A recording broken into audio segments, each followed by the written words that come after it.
Bonjour, salam alaikum. Je vais parler en français, اسمحوا لي نتكلم بالفرنساوية, parce que je vais m'adresser beaucoup plus à nos frères, nos autres frères africains, euh, concernant tout le buzz qui se passe actuellement sur le match Algérie-Cameroun. J'ai envie de faire une vidéo. Moi, je le fais normalement. Ça fait un bon moment que je ne fais pas de vidéo, je fais rarement une vidéo. C'est juste quand il y a quelque chose où je vois sur laquelle on n'a pas parlé.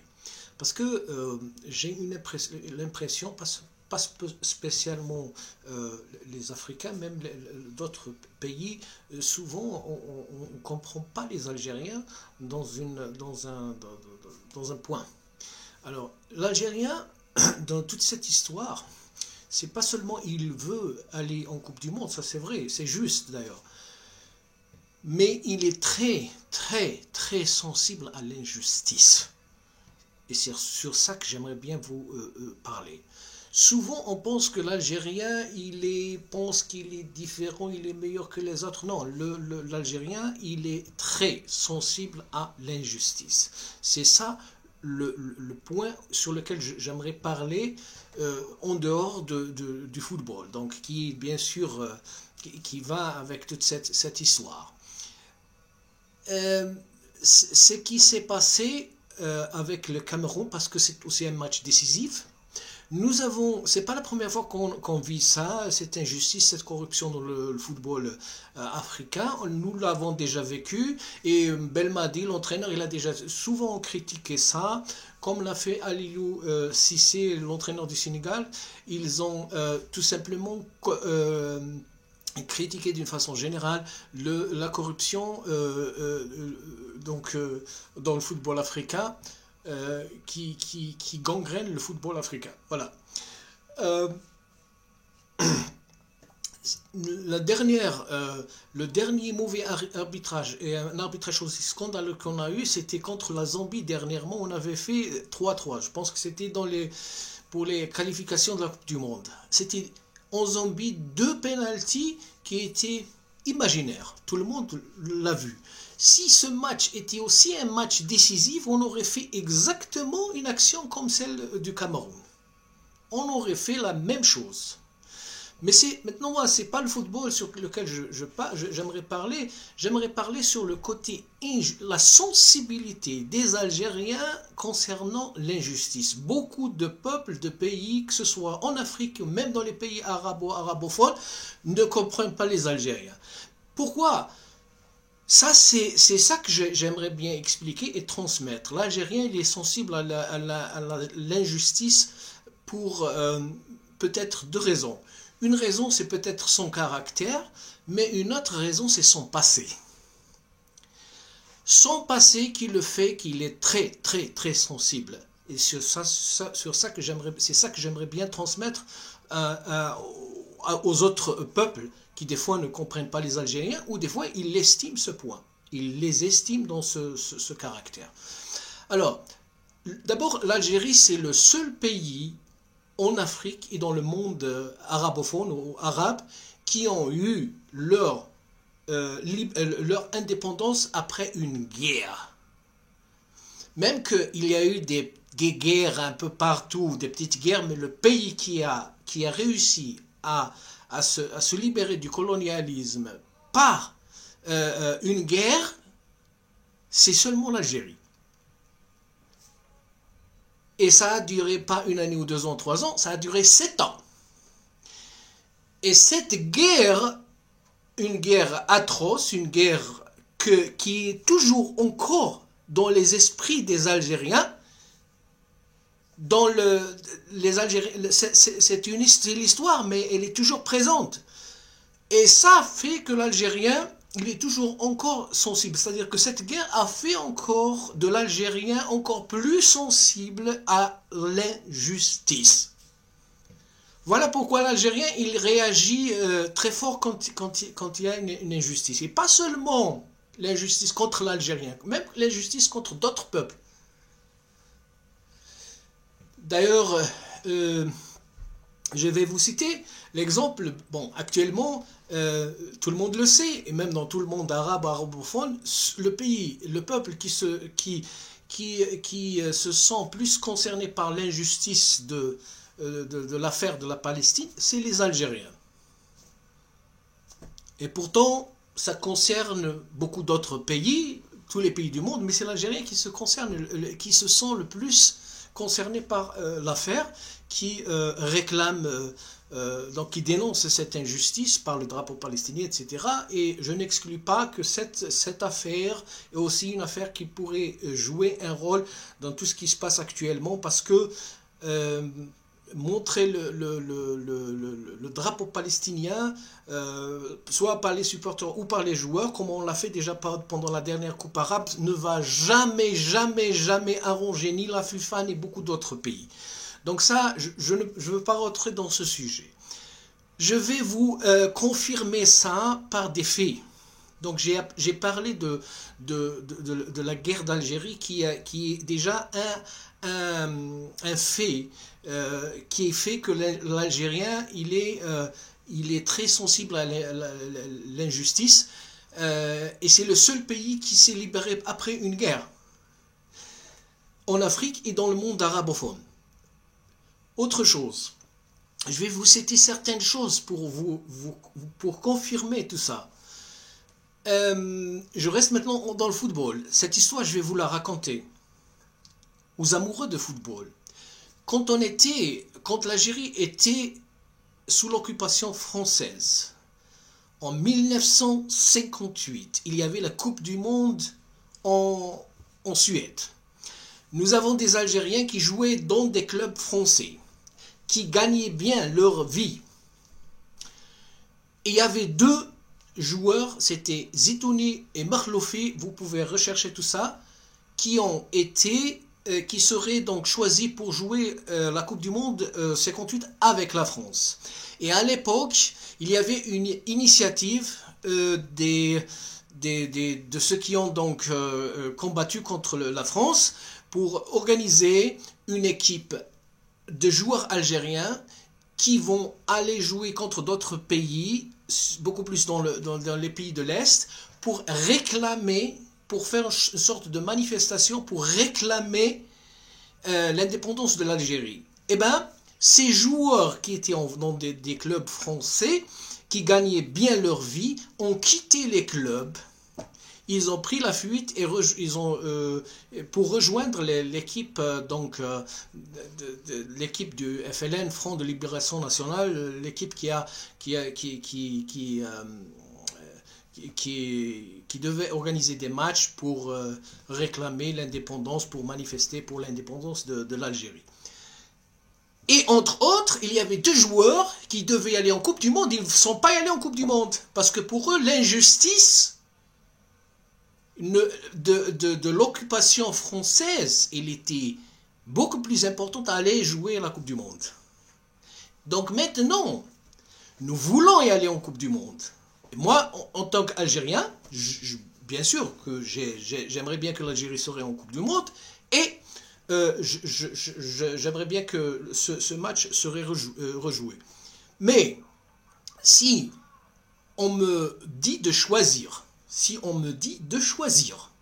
entre l'Algérie va jouer la Coupe du Monde ou bien arrêter l'injustice et la corruption définitivement en Afrique, je vais choisir arrêter la corruption et l'injustice en Afrique, dans le football. Je vais choisir ça avant que l'Algérie serait en Coupe du Monde, même que ce n'est pas pour dire que je ne veux pas. J'aimerais bien et que le match serait rejoué, mais c'est l'injustice qui nous dérange le plus. C'est ça ce que je voulais vous transmettre. Je vais vous citer encore autre chose. Le mot injustice. Dans la langue algérienne, ça s'appelle hogara. Le terme hogara, il est exporté vers l'extérieur et vous pouvez le chercher. Il est devenu international. Il est sorti de l'Algérie. C'est là les Algériens qui ont exporté ce terme et pourtant c'est un terme qui existe, qui est arabe, donc qui s'est dit aussi dans tous les pays arabophones, Mais c'est les Algériens qui l'ont exporté. Si vous écrivez Hogara en Wikipédia, ils vont vous dire c'est sorti de l'Algérie. Après des événements, des révolutions, parce que le peuple algérien, il est tout le temps en ébullition, il est tout le temps en réclamation de ses droits, même que nous vivons aussi dans un pays injuste, pas dans un pays de droit, comme tous les pays d'Afrique, mais nous sommes tout le temps en action. Parce que nous n'aimons pas l'injustice, parce que nous sommes très sensibles à l'injustice. Je reviens au mot Hogara, il est devenu international par les Algériens. Maintenant, il se dit même au Maroc, en Tunisie, il utilise aussi ce terme, mais c'est les Algériens qui l'ont exporté vers l'extérieur. Vous écrivez sur Google Algéria Hogara, ou vous écrivez Argelia Hogara, ou vous écrivez Algérienne Hogara dans toutes les langues. Vous mettez le mot Algérie dans toutes les langues, vous écrivez juste à côté Hogara. Vous allez avoir des articles sur l'Algérie et qui utilisent le terme Hogara. Pourquoi? Parce que l'Algérien, il est très sensible à ça. Donc là, c'est pour encore vous confirmer que l'Algérien, il est très sensible à l'injustice. C'est ça qui a dérangé. Bien sûr que toutes les circonstances, bien sûr que nous aimons, nous voulons aller en Coupe du Monde, ça c'est clair, mais il y a ce point que beaucoup d'autres ne comprennent pas. Donc pour moi, dans tout ça, le plus important, c'est dénoncer cette injustice. C'est dénoncer cette corruption, comme l'a dit Aliou Cissé, l'entraîneur du Sénégal, et comme le dit Belmadi déjà depuis 3 ans, il le dit. Parce qu'il y a beaucoup d'entraîneurs qui n'osent pas le dire, qui ne parlent pas. Pourquoi? Parce que dans nos pays, dans nos pays, pratiquement tous les pays africains, la corruption et l'injustice est devenue une normalité. C'est devenu une partie de nous. C'est devenu une partie de notre culture. C'est devenu une partie de notre comportement. C'est devenu une partie de notre façon d'être. Et c'est ça que je voulais dénoncer. Donc pour moi, cette action que nous faisons maintenant, le plus important, c'est cette dénonciation. Donc je vous appelle, et j'appelle tous les pays africains, à faire la même chose lorsque vous vivez une injustice comme celle-là. Donc, dénoncez, manifestez, faites la même chose lorsque vous allez vivre un arbitrage corrompu, un arbitrage injuste, faites la même chose. Je ne parle pas seulement aux Camerounais, je parle à tous les Africains. Faites la même chose. Apprenez à dénoncer l'injustice et la corruption et apprenez à accepter la dénonciation de l'injustice. Voilà ce que je voulais transmettre. Et ce que je dis maintenant, c'est pas seulement dans le football. Vous le savez bien, tout le monde le sait. Je parle à vous tous et je sais que vous tous, qu'ils soient nord-africains, algériens, marocains ou africains, vous savez tous que nous vivons que la corruption chez nous, elle a gangréné, pas seulement le football, mais elle est sur tous les niveaux, elle a gangréné nos systèmes. Parce que maintenant, on la prend comme une chose normale, alors qu'elle n'est pas normale. Si on nous parle de la main de Henry, la main de Maradona, oui, ça existe aussi. Il y a des erreurs humaines. Et à l'époque, on n'avait pas la VAR. Mais chez nous, en Afrique, ça se fait régulièrement. C'est pas une chose. La main de Henry, c'est en 1998. La main de Maradona, c'était en 1986. Donc, ça se passe peut-être je parle de fautes, de ce qu'on appelle, enfin, des fautes qui ont donc un effet décisif. Ça se passe une fois tous les 10 ans ou 15 ans. Chez nous, c'est régulièrement. Dernièrement, le Ghana est passé parce que on leur a donné un penalty imaginaire contre je ne sais plus, contre l'Afrique du Sud. Tout le monde le sait. Mais ça, on ne peut pas continuer à l'accepter. Donc, euh, donc je reviens et pour dire, encore une fois, le football, c'est une chose. Moi, en tant qu'Algérien actuellement, ce qui met le plus important dans toute cette action, parce que je ne crois pas qu'il va être rejoué. S'il va être joué, ce serait une bonne chose. Je vais voir ça comme bon, comme juste. S'il ne va pas être rejoué, c'est pas ça le plus important. Le plus important, c'est la dénonciation de l'injustice et la corruption qui n'a jamais été peut-être faite de cette façon comme on est en train de le faire nous. Voilà. Je vais vous dire encore une autre, je vais citer encore un autre fait, parce que j'ai parlé de la guerre d'Algérie, mais il y a un autre fait qui a fait que l'Algérien est devenu très, très, très sensible. C'est que nous, tout le monde connaît le printemps arabe, nous, en Algérie, nous étions donc les premiers à faire une révolution avant les Tunisiens. Nous avons fait une révolution à la fin des années 80, en 88, et nous avons vécu aussi une décennie noire, aussi avec beaucoup d'injustice, avec beaucoup d'horreur, avec beaucoup de mal, et nous l'appelons décennie noire, tout Algérien la connaît. Et ça, cette décennie noire, parce que nous avons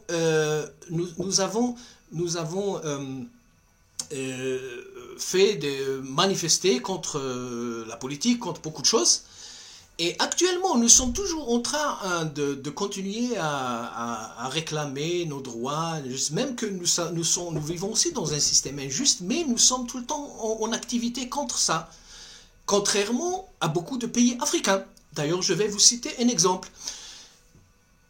Il y a une année, jusqu'à présent, il y a toujours des manifestations, par exemple en France, contre le système en Algérie. Une fois, un Africain qui fait aussi comme ça des actions, il a été dans une action d'Algériens à Paris, où il y avait beaucoup de monde qui réclamait, qui contre l'injustice en Algérie, etc. Il appelait les autres Africains et leur dire, regardez les Algériens, comment qu'ils font pour réclamer leurs droits, combien qu'ils sont nombreux, alors que nous, on n'arrive pas à rassembler aussi beaucoup de gens, beaucoup de citoyens pour réclamer nos droits. Ça, c'est juste un exemple. Je vais vous citer un autre exemple. Il y a un Africain congolais, je ne sais pas si vous le connaissez, moi je le suivais parce que moi, en tant qu'Algérien, je suis aussi concerné, et je le dis clairement et sérieusement et honnêtement, que je me sens concerné par toutes les injustices qu'il y a en Afrique. Qu'ils soient en Afrique du Nord, en Afrique du Sud, ou subsaharienne, toute l'Afrique. Alors, il y a un Congolais qui va dans les métros de Paris pour dénoncer l'injustice de l'exploitation de la France, des pays d'Afrique. Pourquoi il le fait comme ça? Parce qu'il n'arrive pas à rassembler les gens. Alors, qu'est-ce qu'il fait? Il vient son idée. Il y a très peu de gens qui font comme ça. Les Africains, ils acceptent l'injustice. Beaucoup, je ne vais pas dire tous, mais beaucoup acceptent ça. Et nous en tant qu'Algériens, surtout, on a du mal à accepter ça. Donc nous, on est par exemple tout le temps en activité en France. Alors que le nombre d'Africains qu'il y a en France, il est beaucoup plus important, ou en Europe. On pourrait rassembler beaucoup de monde pour dénoncer l'injustice qu'il y a l'injustice de la France ou des pays européens envers les pays d'Afrique. Moi, personnellement, j'ai des amis congolais, togolais, africains de tous les pays, et je discute des fois sur ce sujet de l'exploitation de beaucoup de pays, des pays d'Afrique. Nous sommes tous dans le même problème. Nous sommes exploités par ces puissances, toute l'Afrique. Donc des fois, je discute comme ça avec des amis. Eh ben, je me sens que moi, je suis plus concerné que eux. Je sens que moi, j'ai plus le mal d'accepter cette injustice que certains amis. Donc je discute, bon, ils disent oui, d'accord, mais ça ne les intéresse pas. Pas tous, beaucoup. Donc ça, c'est juste pour vous dire que moi, en tant qu'Algérien, et je pense que beaucoup d'autres Algériens, ce qui les dérange, bien sûr que la question d'aller en Coupe du Monde, elle est très importante, mais cette sensibilité de l'injustice n'existe pas dans d'autres pays d'Afrique, ni même dans les pays arabophones. Je ne dis pas parce que je veux dire, il y a peut-être d'autres choses, d'autres caractères qu'on retrouve dans d'autres pays qui sont mieux que chez les Algériens. Mais dans ce point-là, les Algériens, c'est dû peut-être à leur caractère, mais c'est dû aussi à un passé. À un passé qui n'a pas été de telle façon, de telle ampleur comme dans d'autres pays. Alors je reprends, le seul pays qui s'est libéré par une guerre du colonialisme, c'est l'Algérie. Par rapport à tous les pays d'Afrique et même par rapport à tous les pays arabes ou arabophones. Voilà, je vous remercie de m'avoir prêté attention. Voilà.